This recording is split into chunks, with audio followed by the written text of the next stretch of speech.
ಆಕಾಶವಾಣಿ ವಾರ್ತೆಗಳು ಓದುತ್ತಿರುವವರು ರೇಖಾ ನಾಯ್ಕರ್. ಮುಖ್ಯಾಂಶಗಳು: ಪಶ್ಚಿಮ ಬಂಗಾಳದಲ್ಲಿ 2ನೇ ಹಂತದ ಚುನಾವಣೆಗೆ ಬಿರುಸುಗೊಂಡ ಪ್ರಚಾರ. ಪ್ರಧಾನಿ ನರೇಂದ್ರ ಮೋದಿ, ಮುಖ್ಯಮಂತ್ರಿ ಮಮತಾ ಬ್ಯಾನರ್ಜಿ ಮತಯಾಚನೆ. ಆಮ್ ಆದ್ಮಿ ರಾಜ್ಯಸಭಾ ಸದಸ್ಯತ್ವಕ್ಕೆ ರಾಘವ್ ಚೆಡ್ಡಾ, ಸಂದೀಪ್ ಪಾಠಕ್, ಅಶೋಕ್ ಮಿತ್ತಲ್ ರಾಜೀನಾಮೆ, ಬಿಜೆಪಿ ಸೇರಲು ನಿರ್ಧಾರ. ಬ್ಯಾಂಕಿಂಗ್ ಕ್ಷೇತ್ರದಲ್ಲಿ ಕೃತಕ ಬುದ್ಧಿಮತ್ತೆ, ಡಿಜಿಟಲ್ ಆರ್ಥಿಕತೆಯಲ್ಲಿ ಮಹತ್ವದ ಪರಿವರ್ತನೆ. ಸಚಿವೆ Nirmala Sitharaman. IPL T20 cricket. Gujarat Titans ವಿರುದ್ಧ ಟಾಸ್ ಗೆದ್ದ ರಾಯಲ್ ಚಾಲೆಂಜರ್ಸ್ ಬೆಂಗಳೂರು, ಫೀಲ್ಡಿಂಗ್ ಆಯ್ಕೆ. ವಾರ್ತೆಗಳ ವಿವರ. ಪಶ್ಚಿಮ ಬಂಗಾಳದಲ್ಲಿ ಬದಲಾವಣೆ ಸನ್ನಿಹಿತವಾಗಿದೆ ಎಂದು ಬಿಜೆಪಿ ಹಿರಿಯ ನಾಯಕ ಪ್ರಧಾನಿ ನರೇಂದ್ರ ಮೋದಿ ಹೇಳಿದ್ದಾರೆ. ಭೈರೂಪುರ್ನ ದಕ್ಷಿಣ 24 ಪರಗಣ ಜಿಲ್ಲೆಯಲ್ಲಿ ಚುನಾವಣಾ ಪ್ರಚಾರ ಭಾಷಣ ಮಾಡಿದ ಅವರು, ಮೊದಲ ಹಂತದ ಚುನಾವಣೆಯಲ್ಲಿ ಆಡಳಿತಾರೂಢ ತೃಣಮೂಲ ಕಾಂಗ್ರೆಸ್ ಪಕ್ಷಕ್ಕೆ ಹಿನ್ನಡೆಯಾಗಿದೆ. ಹೀಗಾಗಿ 2ನೇ ಹಂತದಲ್ಲಿ ಪಶ್ಚಿಮ ಬಂಗಾಳವನ್ನು ಸಮರ್ಪಕವಾಗಿ ನಿರ್ಮಾಣ ಮಾಡಲು ಬಿಜೆಪಿಯನ್ನು ಬೆಂಬಲಿಸುವಂತೆ ಮನವಿ ಮಾಡಿದ್ದಾರೆ. ಪಶ್ಚಿಮ ಬಂಗಾಳದಲ್ಲಿ ರಾಜಕೀಯ ಬದಲಾವಣೆಯಿಂದ ಸುಧಾರಣೆ ಸಾಧ್ಯ. ರಾಜ್ಯದಲ್ಲಿ ಮಹಿಳೆಯರಿಗೆ ಸುರಕ್ಷತೆ ಇಲ್ಲ. ಹಿಂದುಳಿದ ವರ್ಗಗಳನ್ನು ನಿರ್ಲಕ್ಷಿಸಿದೆ. ಎಲ್ಲಾ ಸಮಸ್ಯೆಗಳಿಗೂ ಬಿಜೆಪಿಯೇ ಪರಿಹಾರವಾಗಿದೆ.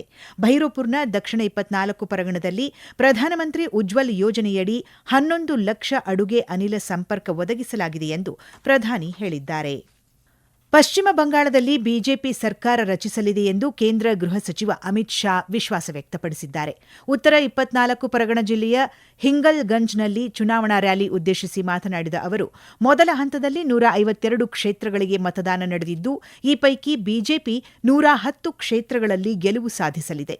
ಭ್ರಷ್ಟಾಚಾರ, ದುರಾಡಳಿತ, ಮಹಿಳೆಯರ ಮೇಲಿನ ದೌರ್ಜನ್ಯದಿಂದ ಮತದಾರರು ಬೇಸತ್ತಿದ್ದು ಬಿಜೆಪಿಯನ್ನು ಗೆಲ್ಲಿಸಲಿದ್ದಾರೆ ಎಂದು ಹೇಳಿದ್ದಾರೆ.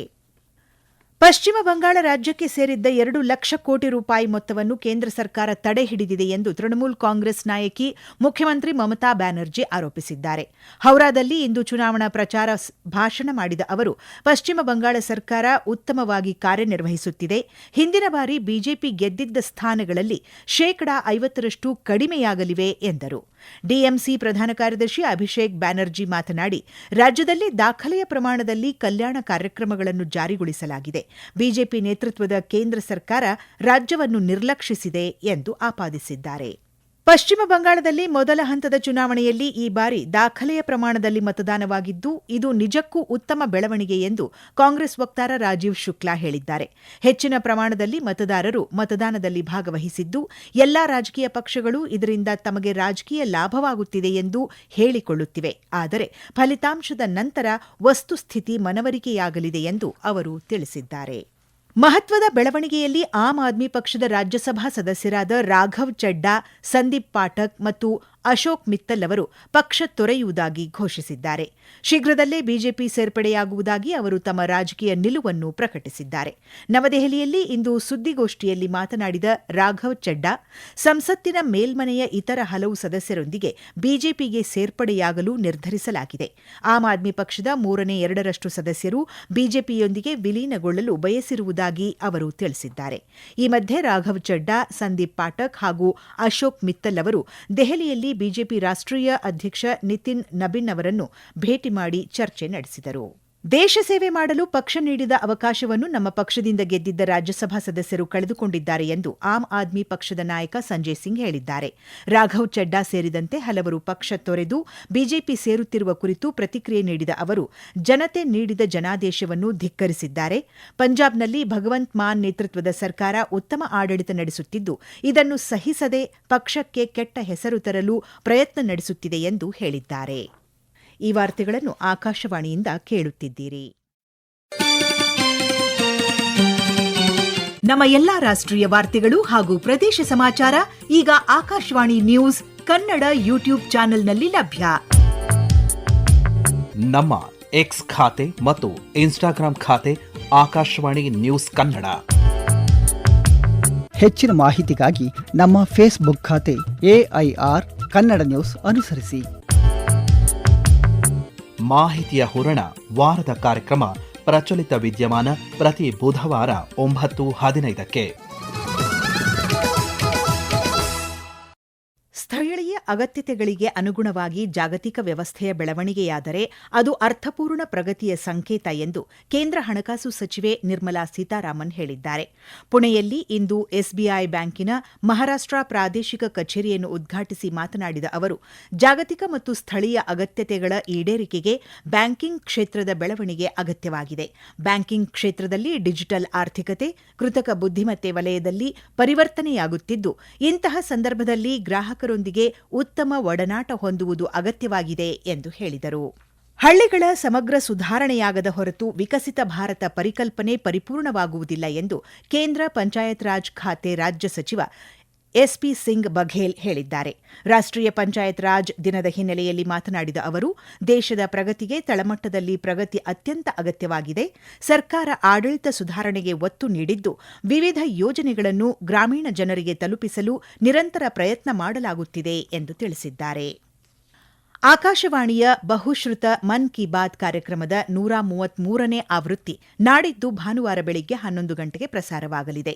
ಜನತೆಯ ಅನಿಸಿಕೆ ಅಭಿಪ್ರಾಯಗಳನ್ನು ಆಧರಿಸಿದ ಮನದ ಮಾತಿನಲ್ಲಿ ಪ್ರಧಾನಮಂತ್ರಿ ನರೇಂದ್ರ ಮೋದಿ ತಮ್ಮ ವಿಚಾರಗಳನ್ನು ದೇಶ ವಿದೇಶಗಳ ಭಾರತೀಯರೊಂದಿಗೆ ಹಂಚಿಕೊಳ್ಳಲಿದ್ದಾರೆ.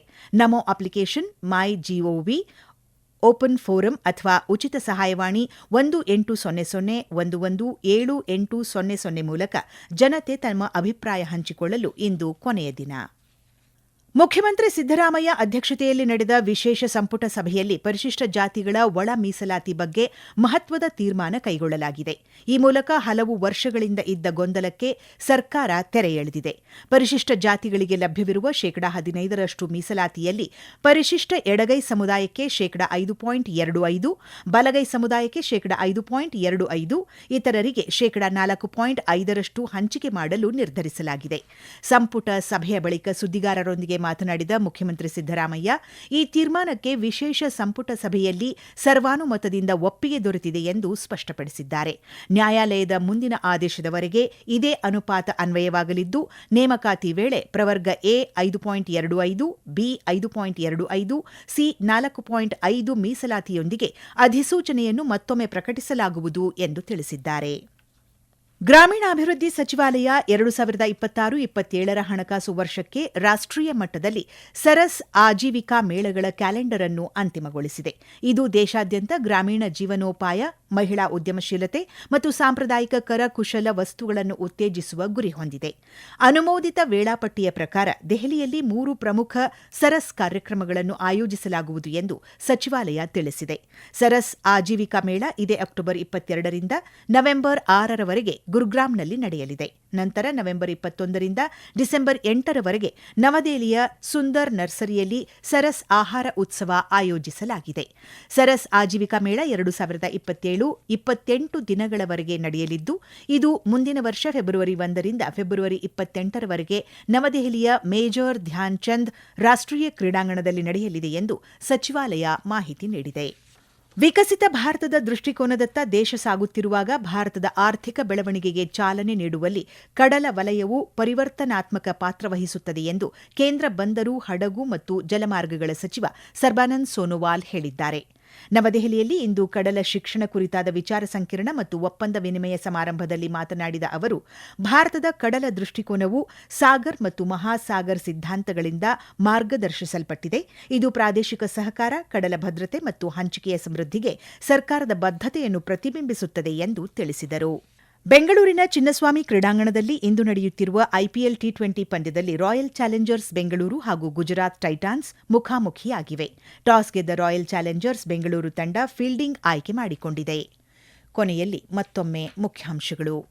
ಪಶ್ಚಿಮ ಬಂಗಾಳದಲ್ಲಿ 2ನೇ ಹಂತದ ಚುನಾವಣೆಗೆ ಬಿರುಸುಗೊಂಡ ಪ್ರಚಾರ. ಪ್ರಧಾನಿ ನರೇಂದ್ರ ಮೋದಿ, ಮುಖ್ಯಮಂತ್ರಿ ಮಮತಾ ಬ್ಯಾನರ್ಜಿ ಮತಯಾಚನೆ. ಆಮ್ ಆದ್ಮಿ ರಾಜ್ಯಸಭಾ ಸದಸ್ಯತ್ವಕ್ಕೆ ರಾಘವ್ ಚೆಡ್ಡಾ, ಸಂದೀಪ್ ಪಾಠಕ್, ಅಶೋಕ್ ಮಿತ್ತಲ್ ರಾಜೀನಾಮೆ, ಬಿಜೆಪಿ ಸೇರಲು ನಿರ್ಧಾರ. ಬ್ಯಾಂಕಿಂಗ್ ಕ್ಷೇತ್ರದಲ್ಲಿ ಕೃತಕ ಬುದ್ಧಿಮತ್ತೆ, ಡಿಜಿಟಲ್ ಆರ್ಥಿಕತೆಯಲ್ಲಿ ಮಹತ್ವದ ಪರಿವರ್ತನೆ, ಸಚಿವೆ Nirmala Sitharaman. IPL T20 cricket, Gujarat Titans ವಿರುದ್ಧ ಟಾಸ್ ಗೆದ್ದ ರಾಯಲ್ ಚಾಲೆಂಜರ್ಸ್ ಬೆಂಗಳೂರು, ಫೀಲ್ಡಿಂಗ್ ಆಯ್ಕೆ. ಇಲ್ಲಿಗೆ ವಾರ್ತಾ ಪ್ರಸಾರ ಮುಕ್ತಾಯವಾಯಿತು. ನಮ್ಮ ಮುಂದಿನ ವಾರ್ತಾ ಪ್ರಸಾರ ನಾಳೆ ಬೆಳಿಗ್ಗೆ 7:05ಕ್ಕೆ.